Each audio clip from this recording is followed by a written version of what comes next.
Anno, it's a pleasure to have you on. We have had some fancy people on here, and I wanted to speak to the people that are doing the work in design.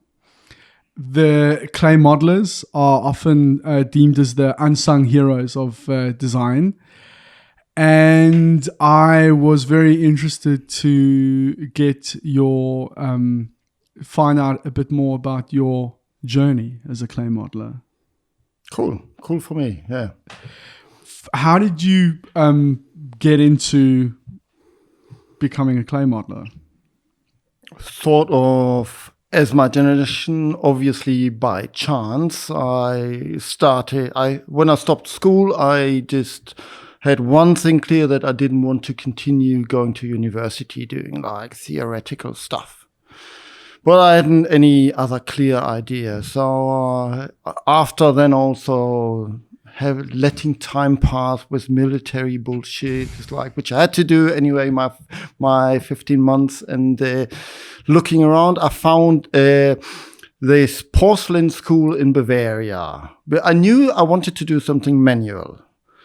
This school comes out of the tradition of German porcelain production, which they then founded so that their porcelain modelers and porcelain decorators could get an additional education formation in design, like designing their own shapes, their own and graphics. Either it's like two lines of education there. Okay. So I went there, had to pass through some tests to get into the school, and that was then for porcelain modeling, 4 years of education, and I've got the title of porcelain modeler and designer for porcelain, if you could call that so. Formenentwerfer. Very good. Yeah. And what were you doing for those 4 years? Well, it was a combination of skillful handcrafting. It's like designing and making models out of plaster for porcelain. You would say pots, teacups, and stuff like that, plates. Also, you make the molds for the production in porcelain out of the same plaster. So you learn also making a molding process.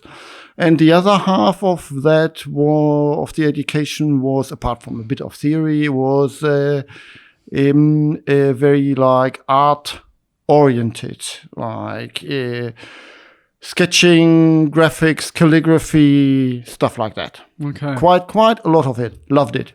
Was it? Did you? Was everybody finishing with the same sort of specialism, or did you have to do like generic like arts and crafts and stuff in the beginning, and then specialize in the porcelain? Or no, there were fairly small classes anyway. There were 2 classes in the end of maximum 16 people. One was doing like the modeling thing, the 3-dimensional, and the other one was the graphical thing, like for the porcelain painters and graphic design on porcelain. Okay. So they were completely 2 different things who also had very similar art classes, same amount and same thing about, but you would say that the sketching work of the modelers would be more like, you would say, more maybe powerful, a bit more improvised, and the one of the graphic side more skillful and detailed and fine. Okay. But and did you do it? Did you do it with the view to like make porcelain afterwards, or did you just think like, I don't want to go and do anything theoretical, so this looks really interesting to do for now? I sort of started because I liked the school, and as it turned out, as I liked the school very much and I liked everything I did in there, I from the day of the other turned out to be an A-class student, like top of the class, just because of my personal effort of liking the stuff, which then surprised very much my mother, because before in school I was rather mediocre, lazy boy, you would say. Yes, okay. Now I entered the school just for the school as it was, and as porcelain seemed to be interesting. Yeah. And I still love like the quality of the material. But quite soon, you would say, entering the school within a year, you would know that people would have drifted off into the world of automotive design as modeler. Some had done that before, even though the material was different, and obviously the shape's smaller and different. Yeah. But so I knew when I heard about that, it started to sort of interest me, and in the end of the school, it was clear for me I wouldn't stay in that area, and that is the German area of porcelain production, so it wouldn't be my thing.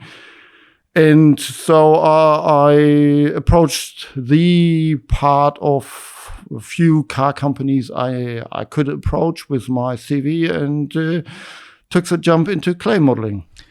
Was that very much the common route for clay modelers in those days? Well, you would have, it was quite a varied group of people. You would have when I started, the general, most of the people I got to know were English and American. And they were ex-pattern makers who had learned it in some car company, who were pattern makers there, and then like drifted into clay modeling, and some others just per chance had got to know of the job and had just asked and got taken there, and some there were the classical designers who found out while studying design that the developing of ideas weren't maybe good enough, or it wasn't their thing, and they would rather continue in just making models. Okay. And then the German side, it was rather, that was one part of the German colleagues, the few that were there, and others would be the classical thing, ex-pattern makers out of the own car companies who they took sort of to develop in their own clay studio. The pattern maker route is something that I'm familiar with. I think in the UK, for example, it's very common. Yeah. Maybe in America as well for a certain generation. What was can you just are you able to explain that process a little bit about what pattern making is? No, I'm not a learned pattern maker. So yeah, but do you know anything about it? Because I don't really know it good enough to explain what it is. Yeah, well, I guess it's like, I might tell some utter bullshit, and some people laugh about it. I believe it's a very wood and hard plastic based sort of work to make. You start maybe making molds for fiberglass or whatsoever.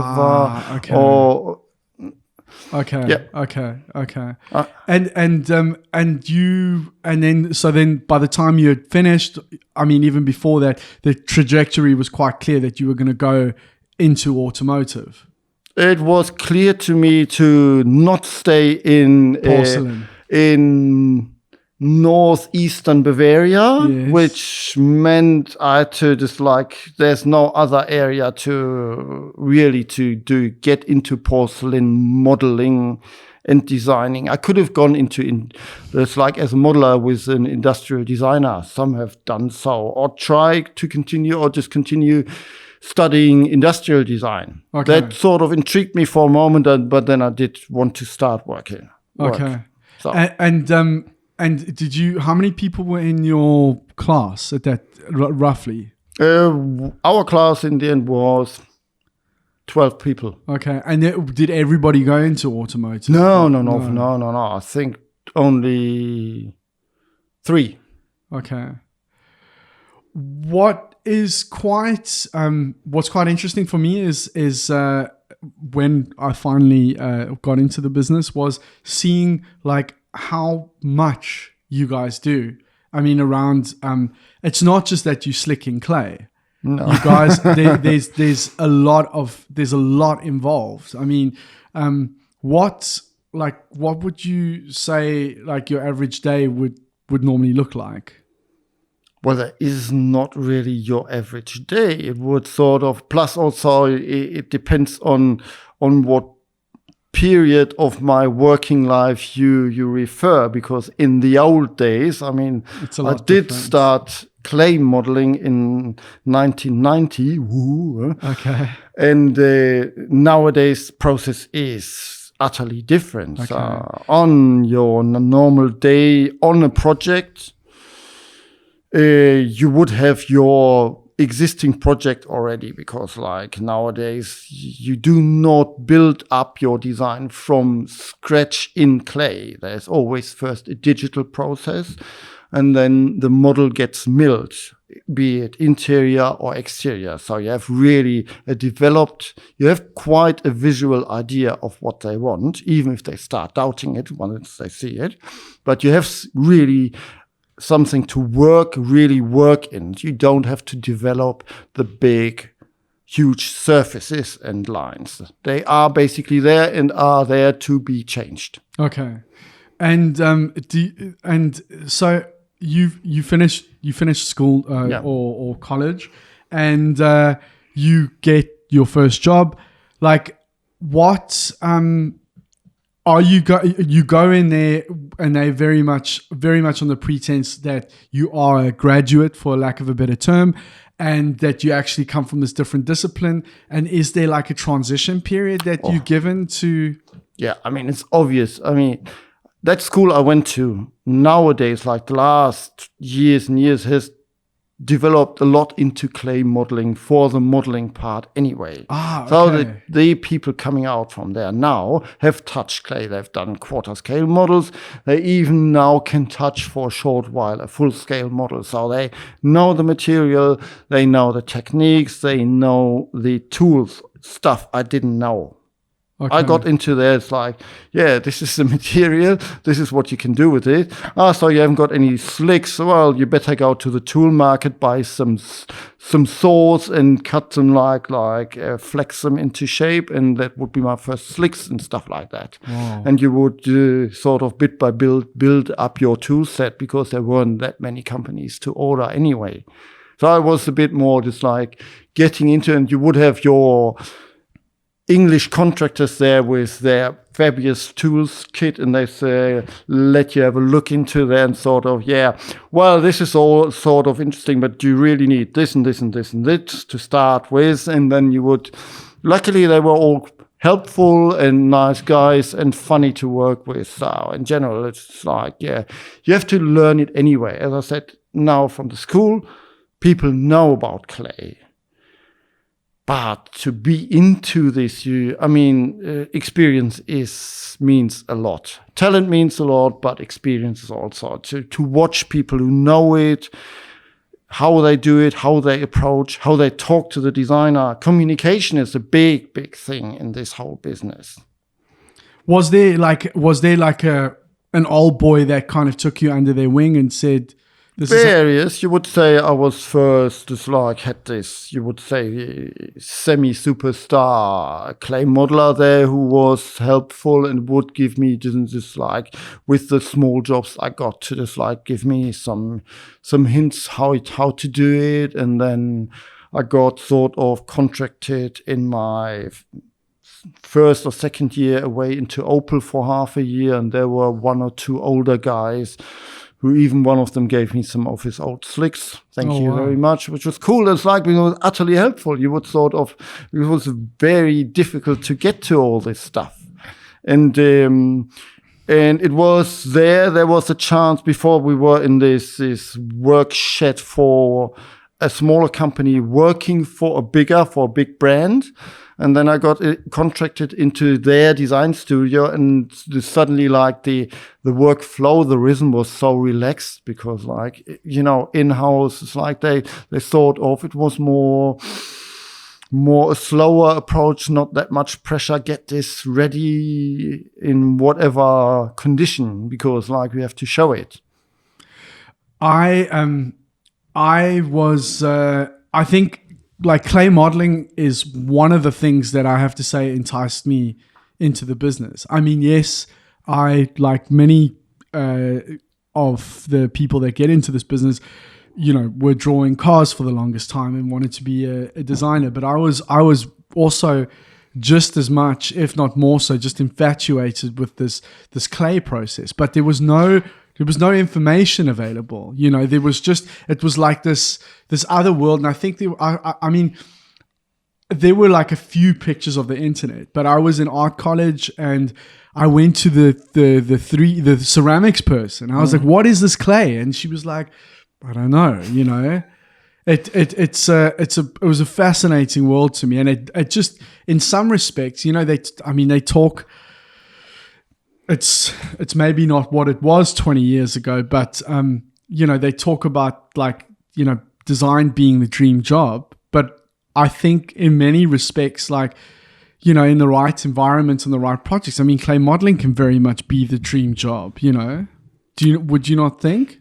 Well, you have to fit into the job. First of all, just to say this once, is like, I was never into cars. I was in this porcelain school, and I wasn't intrigued by cars, and I wasn't interested in car design, and I wasn't looking for that job. Okay. Sort of found me as a possibility to get a well-paid job outside this funny area of Bavaria. Sorry, but it's like, it wasn't just my place. It's like, and I entered into this job, and I'm still not such a car guy. I haven't got, as they say, petrol in my veins. No, I'm a sculptor, and as a sculptor, it is an intriguing challenge to do a car, especially as they want a high performance of quality into surfaces and lines.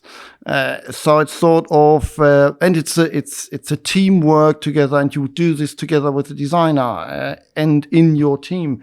So that suits me. It's not the object that comes out in the end. It is the process and the quality into it, the TLC they want. And as it is, just like, as a job, you have to fit into there, because you have to be able to reduce yourself, because you do transform, you build the idea of someone else's. There's this designer with this design boss, the designer who sketched this key sketch and whatsoever, who maybe lacks experience and whatsoever, and is a bit maybe lost on the model. So, and here am I as the clay modeler with more experience, and who's got to just like help this guy to show his best idea. But it's not my idea, or it's semi my idea. I want to just like, I have to make this idea mine, but not really make it too much mine, because I've seen fights of modelers with the designer where the modeler said, "No, this looks, you can't do this. This is bullshit and whatsoever, and I'll just do it. Mustn't do this. You are the intelligent tool in the hands of the designer." If it works out, the designer also has to be able to listen to you, or he should be. And that's the interesting ping pong of the job. Okay. But it is your job, but within certain limits. It's not initially my idea, and my creativity has to be into helping it make it better and get the best result. Is that something that you struggled with?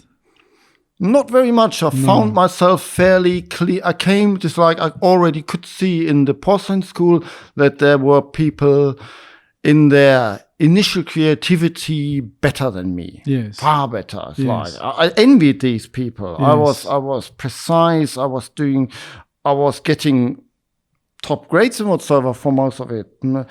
But when it was coming to just free creativity, I couldn't match with these people. Okay. They just had more coming out of them, and I was just more just like connected with reality, you would say, or was limited in my talent whatsoever. But my talent was somewhere else, to just like make it nicer, shinier, more precise. So no, I didn't really have that much really problems that I would sort of try to say, your idea is shit, I have a better idea. What I had to learn during process was to accept some ideas who I would say, out of my experience and knowledge, what I've done before, would say, "Oh, this will look dodgy," and no, I don't really want to do this. Which is fair enough to in a nice software to communicate and say, listen, this is complicated because of this and this and this. And we might lose some precious time, because time is always valuable in the process. But with gaining years into calmness, I've come to even experience sometimes that an idea of some unexperienced designer, which initially gives me maybe a bit of irritation, could turn out into, with some process, obviously, something really interesting. So you have to learn also to be a bit more humble. It's like, yeah, it's a cool process to also learn that. You talked earlier on about communication. Yeah. What is that something that you just observed others doing and you picked up along the way, or is that something that comes fairly naturally to you? Because you are a people's person, right? You always. Well, I always thought myself to being shy, but never mind. Shy? You can't shy. You're definitely not shy. In my younger days. Okay. But communication, that comes like different levels. Like when I entered into clay modeling, I found out to my positive surprise that my English was really up to scratch. Like, as it was always very English based. So that was helpful for me to communicate with the far more experienced English contractors. Okay. And also communicate with the American or English or Japanese designer. And it was also giving me an approach to have a better relationship to them, so they would help me better, which was obviously cool. And then the other communication, it's obviously learning by doing. The whole job is, there is a designer with an idea. His main tool of communication are sketches. All designers have different styles of sketches. Some are similar, but there's sorts and sorts. You can read some well, and others are leaving blanks into the sketches, which doesn't make them bad sketches. That's leaving blanks. And but it's still a sketch. It's just 2D, and you have to make it 3D. So you come in the process of making into a situation. It's like, we have here, this is on your sketch, but this is sort of not really working out. How do we do it? And then you talk it through with him in the best part. The worst part is that the designer says, can I have your tools? And I do something, because it's not really working well. Does that happen a lot? In the worst desperate cases, or in the worst case of a designer who does it while I'm away and he takes my tools and does it later. That normally happens only once. Okay. Because afterwards that is stepping over a sort of a line, a lack of respect. Okay. But it does not happen very often. Okay. It's like it. And we all have to learn. Also, these younger guys, they have all this, they want to see their idea, so they get sort of desperate if it doesn't get along. So there is like, communication means like you have to read the sketches, you have to, with the sketches, ask the questions that are helpful. You have to explain to them maybe possible problems if you do certain details, which can turn out in some areas with complications with the other sketch, because you have rear end, side, and front end whatsoever. That is the thing. As a modeler, maybe have a more intuitive feeling and an experience to see this like cool idea, but it's not matching up. So if we want to match this up, you have to talk it through. You have to start working with it. And sometimes on the project, then if you're stuck, you ask the designer, and if words don't help, maybe just trying to do sketches. Some are very cool and very quick to do very good explanatory sketches on the model. Some are utterly crap. And some are just lost on the model. So it's sort of, each designer is different, which makes it sort of interesting how to get this going. And obviously in this also experience is helpful. some of the things that you guys do over and above slicking clay is die knocking, which is basically applying a silver film to the clay to give it a representation of sheet metal and what the reflection would be doing on the surfaces. Is that's not something that you can currently learn to do in a school, is it?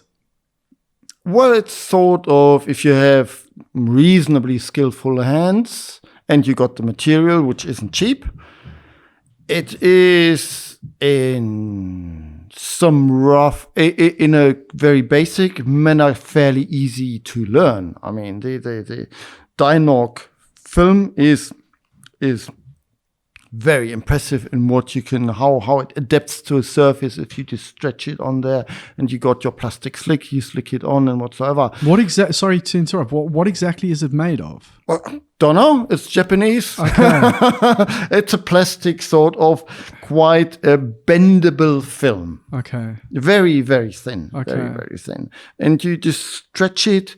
You can put tension on it, so you pull it on the surface, and by that it sort of already lays itself also in the negatives and whatsoever. You just have to it's like you put it in water. It's got first like a paper base which you have to take off. It's like Abziehbildchen, just like what kids have. It's like a thing which you put into water, and then only the picture floats in the water and you can put on top. Right, yeah. But it's just as a big film.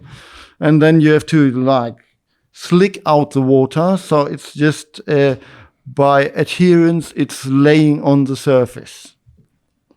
And that was also quite mind-bending to see that for the first time. It is impressive, I have to admit. I mean, that is just handcraft. That's not, you would say, what I would call the essence of the work. The essence of the work to me is being the sculptor who gets the best surfaces, lines, precision into this, like out of sketches into a model. That is the job. Right. This finishing work is interesting because it's from one moment to the other, you do perceive these surfaces differently because obviously you have this silver coat on there. Yeah. And it does look it's helpful, but it is just handcraft thing. How much of the finishing work do you enjoy? I mean, if not just the die knock, but all the shut lines and the fitting the hard parts. I like finishing because I have a tendency. I like to make the things clean, well finished, and it is obviously a cool part of the surface, this transition of this brown block, as the clay is brown, and just one mono volume initially, obviously with shut lines and details, but so far it is just one block, and to transform it into something which very, very much appears to be a car or an interior also with different, quite intriguing finishing techniques. For me, it was again, the clay modeling, but just the models in general were just like they were. It was the tactileness and the sense of this looks like the car that you've sat in. It looks better sometimes, but it looks better sometimes, but it's not. It's just this brown material underneath, and it's mind bending. And then if you throw in the hard parts into it as well, like the lights, for example, or you put on and you got proper wheels and all that sort of stuff, it's fascinating how this blob just comes to life. I mean, hopefully it's a blob with tension in the surface. Yes, obviously. So we all hope that. Yeah, I mean, that's what I like about the finishing thing. Right. The finishing thing is a skillful handcraft, which pros you have to know how to, you have to put your mind to it. So in itself, it is, it is important to me, but obviously it's just like, it is not the to me most appealing part of the process, because it's not any more creative. It's like, you can teach that also to people who just sort of focused on finishing stuff. You could give that to a different team who would be, but before, unable to develop all the surfaces and the essence of the design. Okay. But okay, I do like making it, also like planning it, because it's also just like that the stuff comes together in the necessary quality by the last 2 days, and you do look, put it together, and there you have your finished model, and everyone's sort of, wow. But there's a real sense of accomplishment in that, isn't it? Yeah, that is a cool thing. Obviously, it is also part of this. What I like about the job, that you have these loops of like developing, just like roughly developing a design, getting more into details, more into precision, then the finish week, and then there it is after 3 months of work. Then you really have sort of, yes, clap your hands, here it is. Brilliant. It's a very cool. And obviously, I do like the physicalness. It's like, that's the thing. It's like, obviously, a digital model, which you very well know, is always clean, sort of. Maybe the surfaces are not perfect, but it's never dirty. There's no brown grizzle stuff on the floor, and you can wear clean shirts all the time and whatsoever, which I can't. It's like, but the clay model, any model, physical model, it's got obviously the physical, the heaviness, the tangible quality. Is like either interior, you sit in there, or exterior, you walk around, but you still feel that it's there. It's not just like zeros and ones. Are you? I don't work with zeros and ones. What is the element of the job that you don't like? Is there? I mean, is there anything about it? It suits me. It suits me well. I would say, not like, tricky question. It sometimes can happen that obviously communication doesn't really work. That's difficult, but it's also a challenge to work on the communication with your designer and whatsoever. It sometimes can happen that the designer follows an idea which his design chief doesn't like so much. So you sort of working and reworking, because they do not resolve their creative conflict. That is obviously hard work. What else?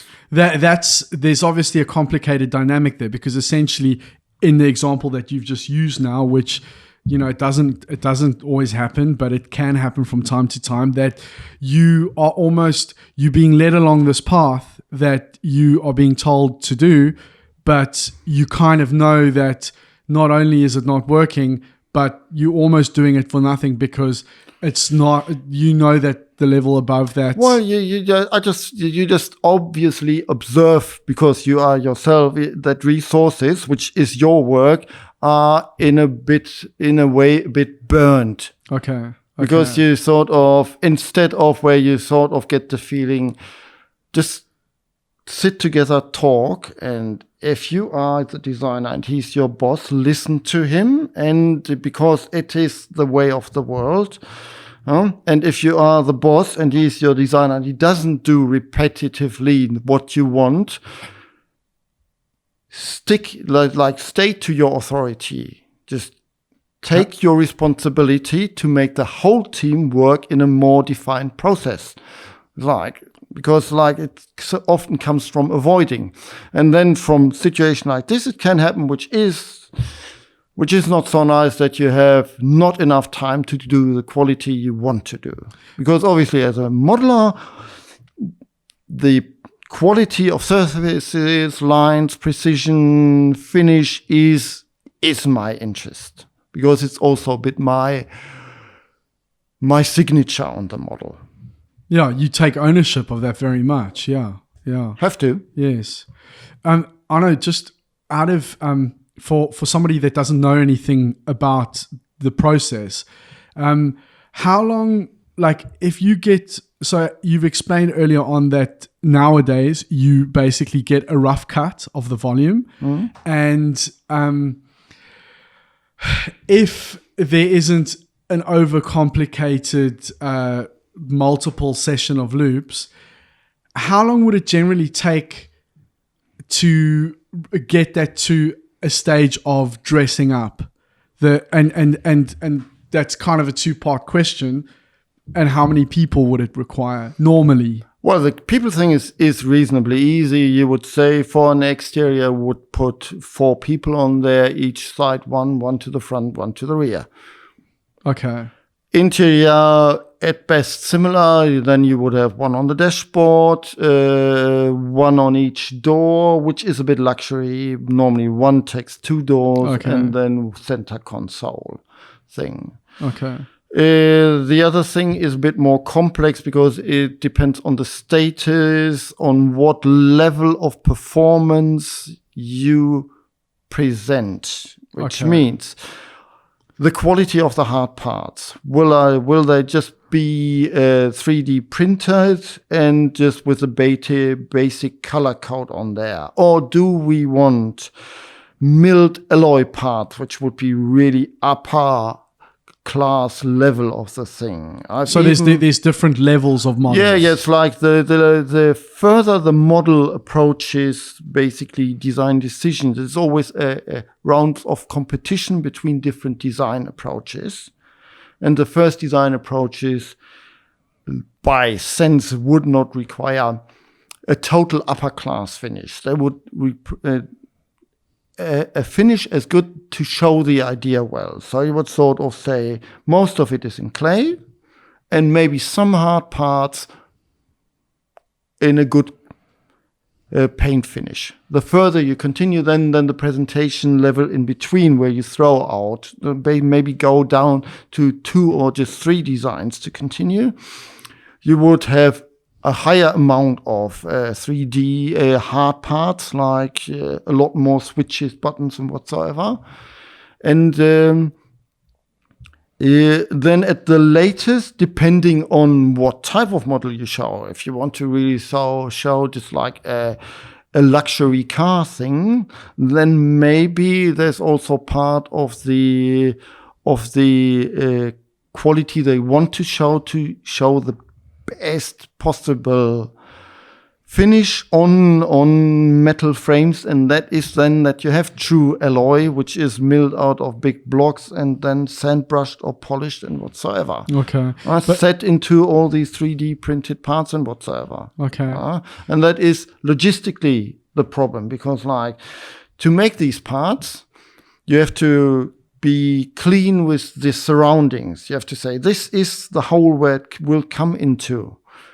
Because then the 3D designer will make the 3D design for the hard parts. So it can be 3D printed, and the alloy parts can be milled out of the material to be then in the end as a big 3D puzzle set together. Okay. Meanwhile, as we have already basically all the main surfaces set, can continue then working little details and then start the color finish. Okay. Sometimes we even have a wood painter on an interior.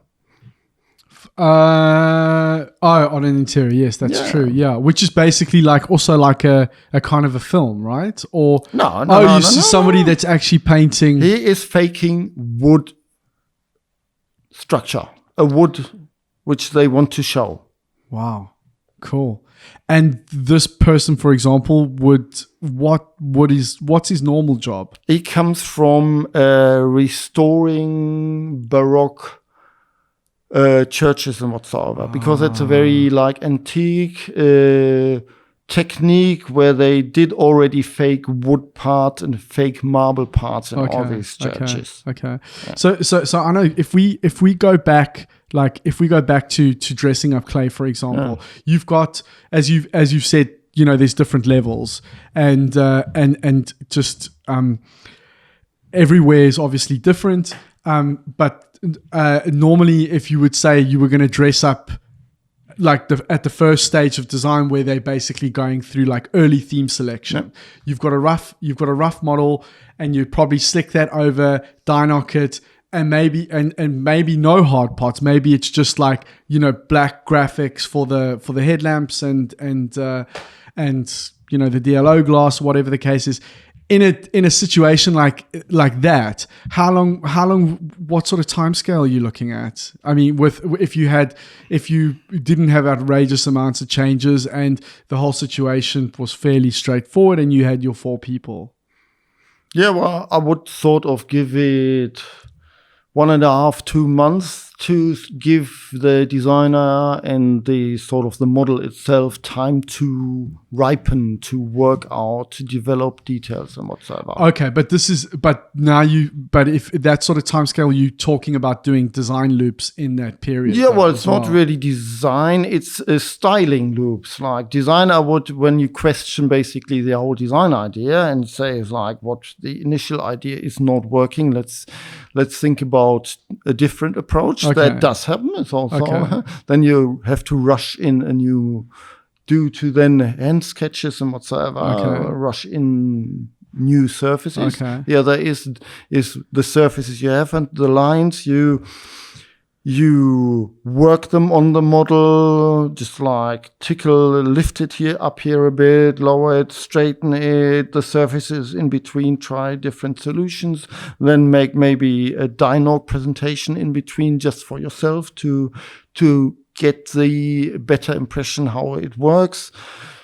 You get the input from the design chief, who then maybe wants some things altered or developed in some other way. So then sort of you are massaging what is there and try to get it closest to what suits the designer and the design chief, to then they say, now we can finish it and show it to the higher design chief, maybe, or even the board of the big cheeses, the big people. You've obviously worked with a lot of different people over the years, and especially with doing like a full exterior, for example, or full interior for that matter, you are almost always collaborating with other people and working with other modelers. How have you dealt with situations where you've maybe been put with a contractor that you don't particularly like, or that is obnoxious for whatever reason, but you guys have got to get this job done? Well, admittedly, in the last quite a while now, I'm normally in charge of a model. I'm a senior modeler position. Okay. So I have to anyway sort of tell the people what to do. Okay. And the best thing, my experience, is to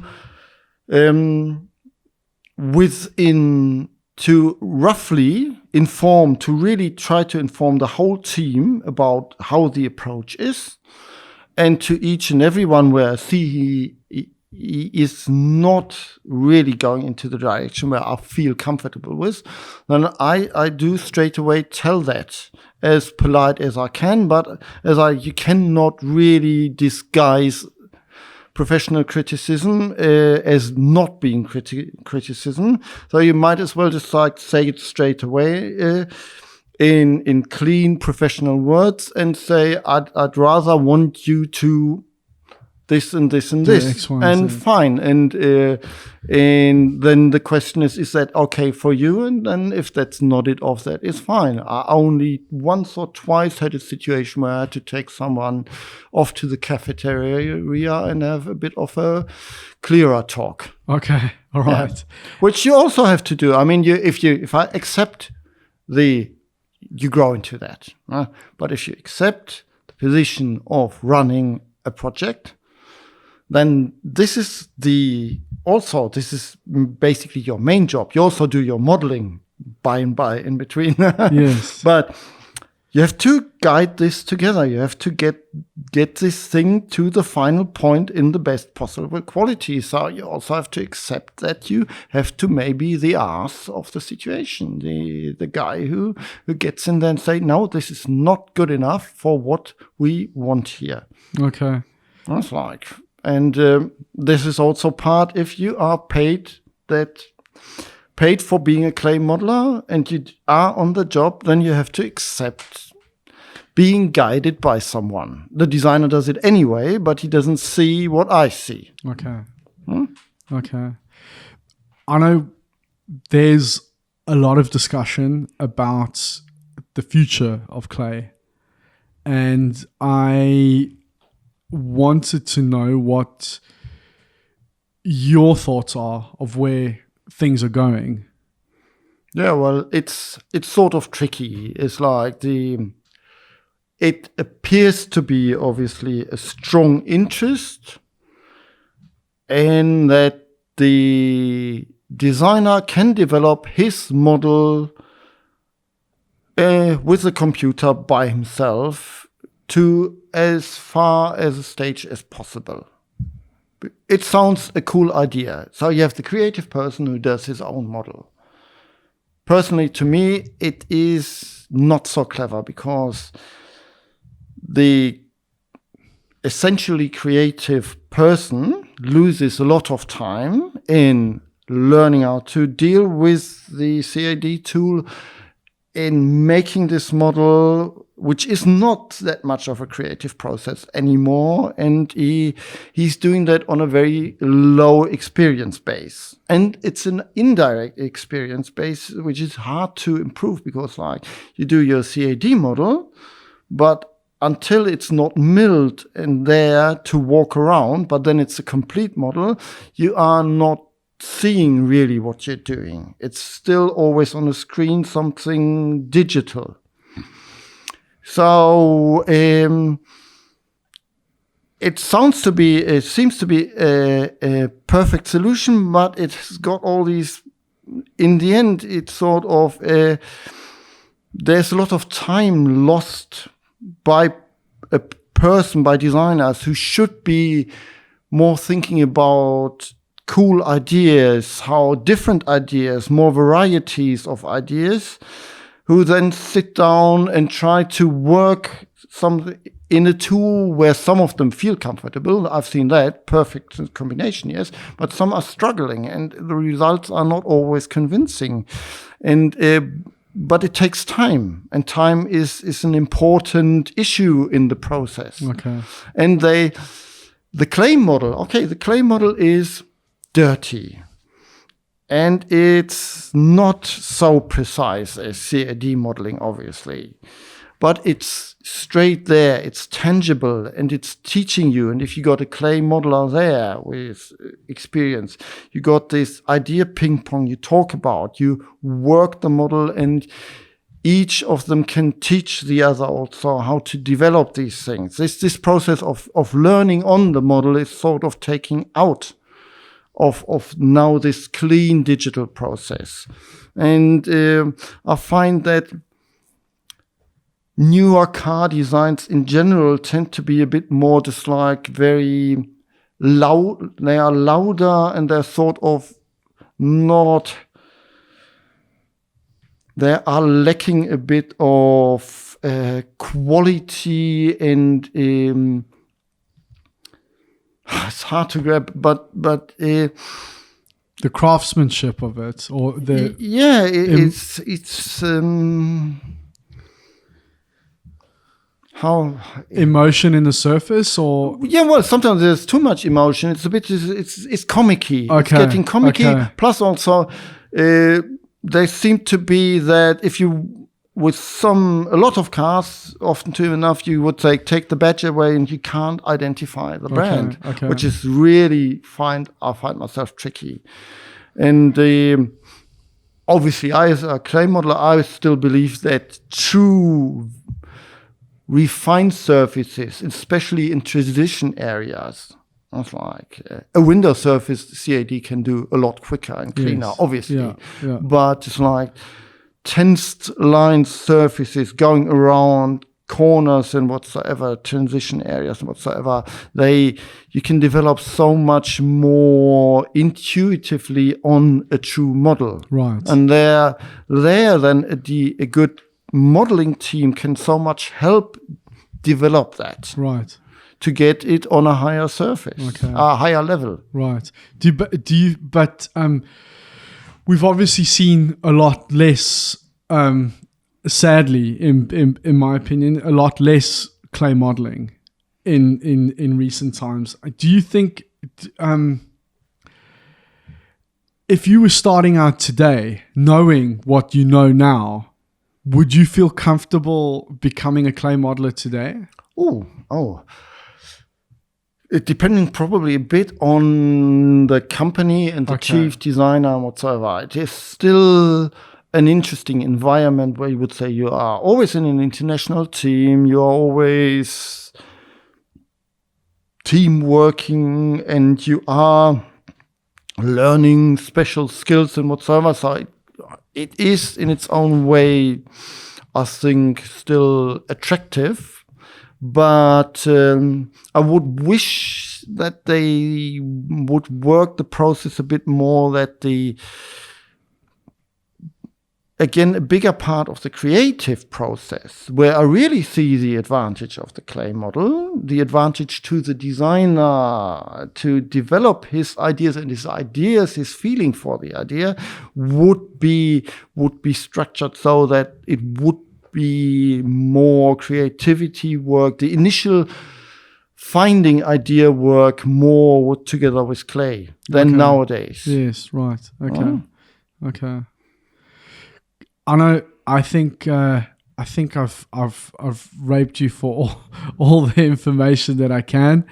That was really, really insightful. I really enjoyed hearing about it was good fun. Your starting and the porcelain. And on a side note, have you done any like pottery at all?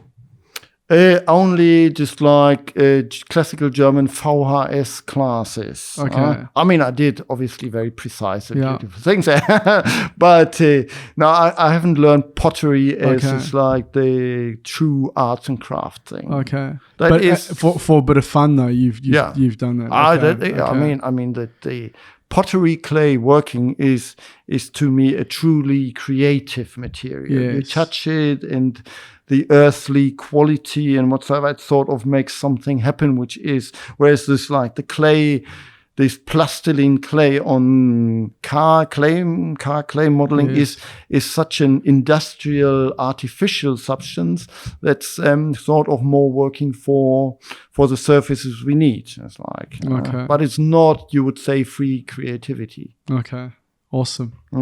Okay, Anno, thank you very much. Viel Spaß. Thank you.